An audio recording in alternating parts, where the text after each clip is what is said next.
And good afternoon, everybody. Spin Ventures here live from Olustee, Florida. Today we are at the Olustee battlefield. At the Olustee battlefield here in Olustee, Florida. It's on the side, it's just off I-10, west heading towards Tallahassee. But we're not going to Tallahassee today. It's actually on my way home. And I just found this morning, or no, last night. Yes, last night I found this on the website as I was looking for roadside attractions or any attraction around the Jacksonville area, because we are just outside of Jacksonville. And I found this, and since I am a big history person and I was doing a series on the Civil War, this is part of the Civil War and the American Revolutionary War battlefield here in Olustee, Florida, as troops marched toward Jacksonville to take down the Confederate soldiers and the British armies here in Florida. So today we're going to take a look and just walk the trail of the battlefield. Going to take a look inside the museum, of course, and see different artifacts and memorabilia from the battlefield that took place here in Olustee, Florida. So let's go on a spin venture back in time to 1762. Okay, so we have made it out into the Memorial Gardens in commemoration of the 100th anniversary ceremony of this hallowed monument, done this day, October 13th of 2012. Yes? We have entered into the battlefield. This is the monument. Whoa. Okay, so this monument at Ocean Pond, the Battle of Olustee, is rededicated to these Southern units that fought here on February 20th, 1864. Done this February 20th, 1994, 130th anniversary of the battle. Wow. 130 years ago, when I was 2 years old, that's when the battle took place. This monument here is dedicated to the Confederates and Union armies in the Battle of Olustee, Florida. So, and then over here, as we can see, right now we are actually walking on the battlefield ground. This is the battlefield ground of Olustee. You see the cannons over there, and it was one of the bloodiest battles in Florida, in the state of Florida history, placed by the United Daughters of the Confederacy, Florida Division, in memory of General Joseph Finnegan, commander of District of Middle and East Florida. So well did he perform his part that a signal victory over the Federals was won in the Battle of Olustee, February 20th of 1864. And yeah, and we still got the cannons over here. They do have reenactment battles here, but which I'm actually surprised that they don't have them like Memorial Weekend, because that would seem logical. But they have them like, I think they have them in February, so of like the anniversary month of the battle. And here was fought on February 20th, 1864, the Battle of Ocean Pond, under the immediate command of General Alfred Colquitt, hero of Olustee.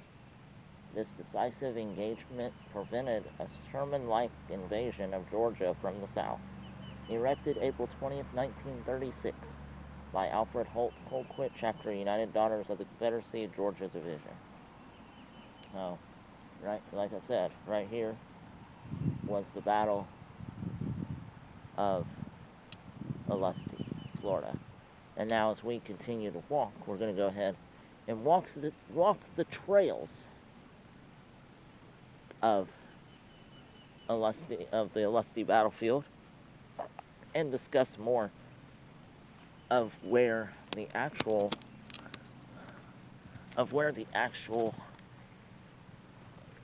different divisions and sections of the battlefield took place, because it didn't just happen in one area, it happened in multiple areas of this battlefield, of this park.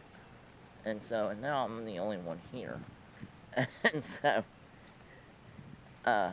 good thing, I guess. But we're going to go ahead and walk the trail of the battlefield. And we'll learn more about the Battle of Olustee, Florida, as we move along and progress throughout history. Alright, we've come to our first stop on the trail, and it was during the Great Depression. President Roosevelt approved a plan to recruit thousands of unemployed young men into the Civilian Construction Corps.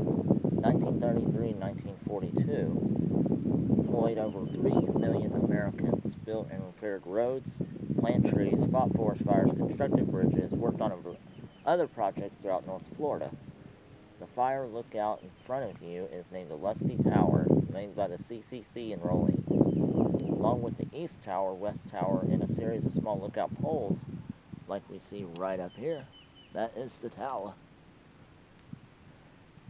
They served as a network of observation stations for directional detection of forest fires throughout the history of Osceola National Forest. Awesome. Of course. And then here we have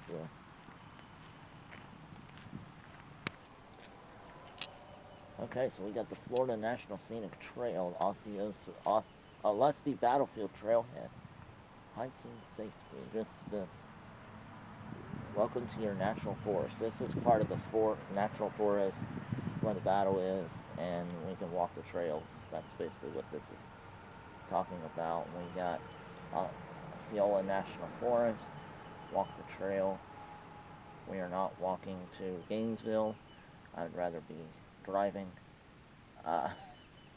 But we are going to go through Lake City, head down to Gainesville, all the way down to Tampa. That's where home is. Right there. St. Pete, Sarasota, all that area. But first, we got to catch up on our history. Alright, welcome to the Olustee Battlefield. I'm a soldier during the Civil War. Encountered experiences along this 1-mile barrier-free trail. Discover the Union and Confederate plans to defeat the Battle of Olustee. Olustee Battlefield is an important part of our national heritage. It is illegal to collect artifacts or use metal detectors. So, okay. Monument. Okay, so this is the map of the battle. So there's the trail right there. And this is how it looked. Got the 6th ranking Georgia, 32nd ranking 1st Georgia, 3rd, 23rd, so on. And you got the 1st Florida Cavalry right there. And so you got the Confederate Monument. That's the Confederate Monument. And there's the Union Monument. So the Union Monument actually is where I was with the cemetery. And so, but we're going to go ahead and here, of course, you got the Savannah and Gulf Railroad, Florida Atlantic and Gulf Central Railroad to Tallahassee, Lake City, and Olustee. You got Barbers, Baldwin, and Jacksonville. So this is the Florida Atlantic and Gulf Central Railroad right there that runs right through the battlefield. And many will die. On the morning of February 20th, 1864, dawned clear and cool. The Union Army, commanded by General Truman Seymour, set his force in motion at 6 a.m. He and his command of 5,500 men, 16 cannons, left Barber's Plantation near McLeany and crossed the St. Mary River, headed west. Confederate Commander Joseph Finnegan and his force of 12 cannons, about 5,000 men, entrenched at Olustee, awaiting the Union arrival.